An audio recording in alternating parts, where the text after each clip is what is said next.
Hello, hello les amis Sagittaire, ascendant Sagittaire, signe lunaire en Sagittaire, bienvenue pour cette guidance. Aujourd'hui, nous regardons la guidance générale du mois de novembre 2022. Je vous le rappelle, le tarot n'a pas la même temporalité que nous, donc ça peut parler à certains Sagittaires dès à présent et parler à d'autres Sagittaires en début du mois de novembre ou voire à la fin du mois de novembre.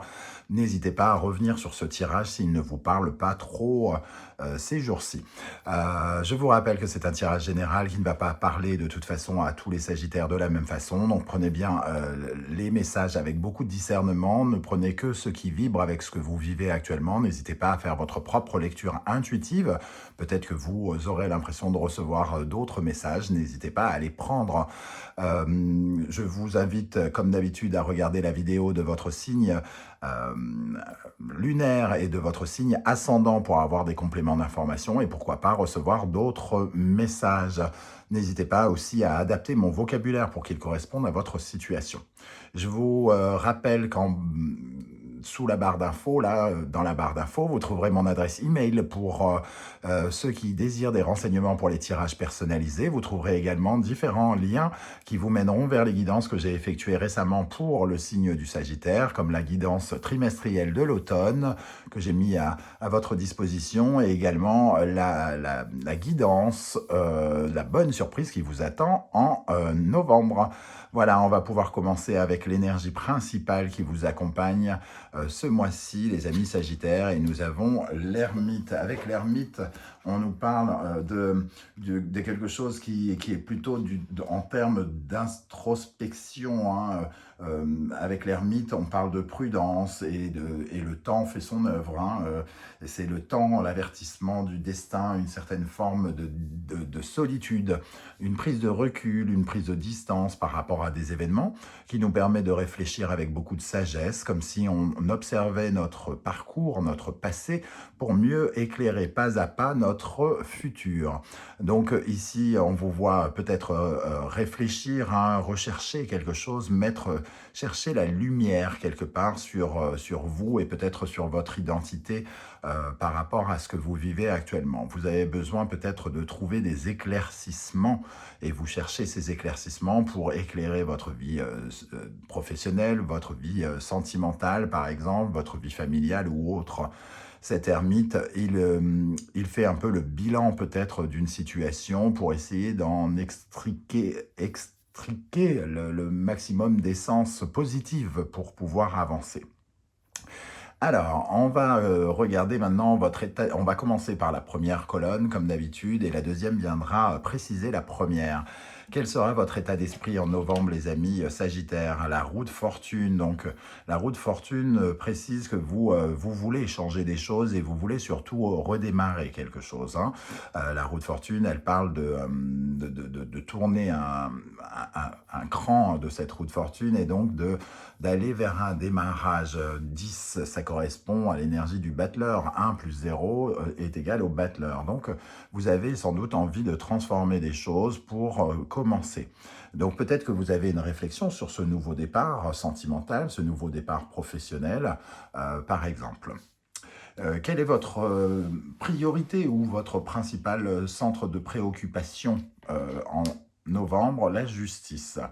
La justice nous parle d'honnêteté sans doute pour vous, ou d'équité, d'être juste ou de demander la justice auprès des personnes qui sont auprès de vous. La justice, ça fait intervenir évidemment quelqu'un qui prend des décisions, donc peut-être que vous avez une réflexion très importante sur une décision pour vous qui vous permettrait de changer certaines choses et de recommencer quelque chose. La justice, c'est être honnête avec soi-même hein, et que les gens soient équitables avec vous aussi, qu'ils vous apportent exactement ce que vous méritez, d'après vous en tout cas.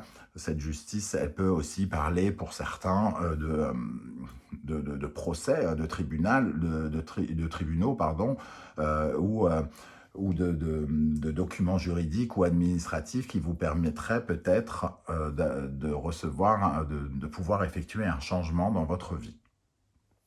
Qu'est-ce que vous allez faire pendant ce mois? Nous avons le 7 d'épée. Qu'est-ce que vous allez faire? Eh bien, vous allez faire preuve de détermination pour surmonter les obstacles, quitte à abuser un peu de la ruse ou voire de la fuite. Peut-être que vous allez fuir une situation, peut-être que vous allez la dépasser en faisant un mauvais coup, peut-être aussi. Le 7 d'épée peut parler de tous les aspects rusés, un peu comme une anguille. Alors, soit on fuit par la porte de secours, soit on fonce dans l'art en passant derrière le dos de quelqu'un, quitte à le poignarder. Mais voilà, il y a une démarche de détermination ici avec le 7, mais euh, voilà, on utilise tous les moyens en notre possession pour pouvoir se faufiler hein, dans une situation ou une autre. Qu'est-ce qui va vous aider? Alors, nous avons l'as de coupe. Qu'est-ce qui va vous aider? C'est de pouvoir guérir hein, de quelque chose, de pouvoir retrouver une certaine forme de joie. L'as, c'est vraiment quand on peut s'apaiser, quand on retrouve la paix intérieure, une paix sentimentale, une paix professionnelle et qu'on peut à nouveau être connecté avec ses sensations, ses émotions, ses sentiments de façon nouvelle. Alors peut-être que justement, vous avez envie, pour certains Sagittaires, de changer quelque chose dans votre vie sentimentale ou amoureuse parce que vous demandez une certaine justice, vous voulez une certaine équité par rapport à cela. Hein. Qu'est-ce qui, au contraire, pourrait vous freiner? Le 2 d'épée. Le 2 d'épée nous parle d'une certaine forme d'hésitation. Hein. On n'a pas forcément les idées claires avec ce 2 d'épée, puisque finalement, vous ne savez pas vraiment quelle option choisir. Ce 2 d'épée, il vous dit que c'est un choix probablement difficile devant lequel vous vous retrouvez, et c'est pour ça que vous êtes en pleine réflexion. Vous prenez peut-être le temps d'y réfléchir. Vous avez un peu peur de l'inconnu ici, et vous vous sentez un peu coincé entre deux choses, et vous ne savez pas quel chemin prendre, quelle orientation prendre. Hein. Vous avez peut-être peur de votre engagement, de l'engagement que vous allez prendre. Et on a l'impression que vous avez tellement peur que vous pourriez justement, comme je le disais ici, prendre la fuite par exemple, ou choisir un moyen détourné pour arranger les choses. Qu'est-ce qui va se passer dans votre vie sentimentale, amoureuse, relationnelle ? Alors, qui fera l'objet d'une vidéo à 100% sentimentale relationnelle un peu plus tard dans le mois. On a l'as de Pentacle. J'ai l'impression ici que dans votre vie sentimentale, puisqu'on retrouve cet as et cette roue de fortune, que vous allez vous positionner, entre guillemets, concrètement ici, dans votre vie sentimentale, comme si vous activez quelque chose, activez peut-être une décision, hein, par exemple. En tout cas, vous prenez position clairement vers un nouveau départ concret. Vous avez peut-être besoin de quelque chose de plus concret. Ça ne nous parle pas forcément d'une rencontre ici, peut-être, hein, pour certains, ça peut, on réfléchit peut-être à l'éventualité de connaître à nouveau l'amour, hein, l'as de coupe, l'as de pentacle, il y a quand même quelque chose de nouveau qui démarre dans le secteur relationnel amoureux. Mais c'est un as concret. Dans le domaine professionnel, nous avons le 3 de Pentacle. Il nous parle peut-être d'une collaboration, d'un travail en équipe ou alors d'un succès, quelque chose qui commence à payer hein, dans votre travail. Donc peut-être que vous avez fait des choses soit avec d'autres partenaires d'équipe et qui vous réussit bien. C'est un peu comme si vous mélangiez hein, vos talents avec ceux de quelqu'un d'autre et que ça remporte une certaine forme de début de succès en tout cas. On peut se sentir fier d'utiliser les talents, les capacités de chacun avec ce 3 de Pentacle et qui nous parle d'une évolution, un début d'évolution. Hein. Dans le domaine intérieur, qu'est-ce qui se passe dans votre intériorité, dans votre psychologie, spiritualité? Nous avons le 3 d'épée. Tiens, elle apparaît à l'envers par contre. Alors ce 3 d'épée, il nous dit que peut-être à l'intérieur de vous, vous refusez finalement de faire le deuil de quelque chose. Vous refusez de perdre quelque chose. Vous avez au fond besoin encore de guérir de quelque chose. Et c'est peut-être pour ça que vous vous retrouvez vers des choix difficiles Et la guérison, elle est là, hein, donc c'est ça qui peut vous aider, c'est de guérir justement cette partie intérieure qui peut être affectif aussi, hein, puisqu'on a l'impression quand même que tout ça se regroupe. Euh, Vous êtes un peu coincé dans une certaine forme de chagrin pour certains, ou alors peut-être vous vous sentez un peu aveugle face à l'enjeu d'une situation dans laquelle vous vous retrouvez et vous avez peur de perdre quelque chose. C'est peut-être ça qui vous pousse à la réflexion, à une certaine forme de prise de recul et à une solitude pour essayer de bien déterminer comment soigner quelque chose ici. L'ermite aussi, il représente le remède, hein, il ne faut pas l'oublier. Donc vous pouvez, pendant le mois, comprendre quelque chose qui vous permet justement de redémarrer quelque chose et de guérir ce sentiment de deuil que vous avez à faire et qui semble difficile à prendre. Avec quel état d'esprit vous allez terminer le mois de novembre, le monde, donc la l'aboutissement de quelque chose, en tout cas d'une situation, la fin d'une situation, l'impression quand même de trouver, d'avoir trouvé sa route, hein. Il y a on peut avoir un sentiment de fierté avec ce monde, comme si on réussissait à passer véritablement tous les obstacles d'une situation. Donc, on peut ressentir qu'il y a quand même quelque chose qui se passe, peut-être dans le relationnel ou le sentiment amoureux ici. On dépasse un cap qui nous permet d'aller vers la fin d'un cycle et qui va aboutir justement à du renouveau par la suite. On va pouvoir dévoiler la deuxième colonne. Donc, pour votre état d'esprit avec cette roue de fortune, nous avons la tour. Ah, on veut transformer quelque chose, quitte à ce que ça se fasse mal, hein. J'ai l'impression qu'ici, il y a quelque chose de totalement inévitable, un peu qui vous semble un peu désastreux, hein, pour vous. C'est extrêmement compliqué. Il y a quelque chose qui se casse la goule, hein. Vous en avez le sentiment, en tout cas, puisque c'est votre état d'esprit. Vous sentez que le changement ne passera que en donnant un coup de pied à quelque chose, en abattant des murs, en cassant quelque chose qui de toute façon semble inévitable et peut-être même irréparable. Il y a du changement par la destruction, entre guillemets, hein. Il y a cette énergie-là pour vous dans votre état d'esprit. Quelle est votre préoccupation et votre principale priorité? La justice avec le 9 de denier. Vous voulez une certaine forme d'équité, je le disais tout à l'heure, et le 9 de denier, c'est parce que ça vous sécurise, parce que vous avez besoin de vous sentir plus stable, plus sécurisé concrètement. Vous avez besoin d'être juste avec vous-même pour être aussi fier de vous, hein. Il y a ce sentiment de fierté que je ressens avec le 9 de denier, le besoin de vous sentir en sécurité, concrètement, de vous sentir stable. Alors pour d'autres, il y a peut-être une préoccupation avec un tribunal par rapport à de l'argent, pour gagner de l'argent et recevoir peut-être des dédommagements ou quelque chose qui vous assure une certaine sécurité financière. Qu'est-ce que vous allez faire avec ce 7 d'épée? La papesse. Le 7 d'épée et la papesse ici, probablement que ça nous parle de quelque chose qui se fait quand même en silence. Je parlais d'une fuite. Ici, on écoute un peu son intuition et on peut fuir ou faire quelque chose en silence. On peut préparer, entre guillemets, aussi une sorte de mauvais coup, hein, parce que le 7 d'épée et la papesse ne sont pas franco, hein, c'est pas très cash, hein, tout ça. On fait quelque chose de façon détournée, un peu comme une anguille. La papesse, elle peut représenter tous les secrets que l'on doit dévoiler. Et le 7 d'épée, lui, il est justement un peu rusé, il essaye de jouer sur la naïveté peut-être de quelqu'un. Donc on vous voit quand même agir de façon un peu discrète, mystérieuse et secrète ici. Peut-être pour solutionner quelque chose que vous n'arrivez pas à solutionner de façon franche et directe. Genre prendre une décision et paf, s'y tenir.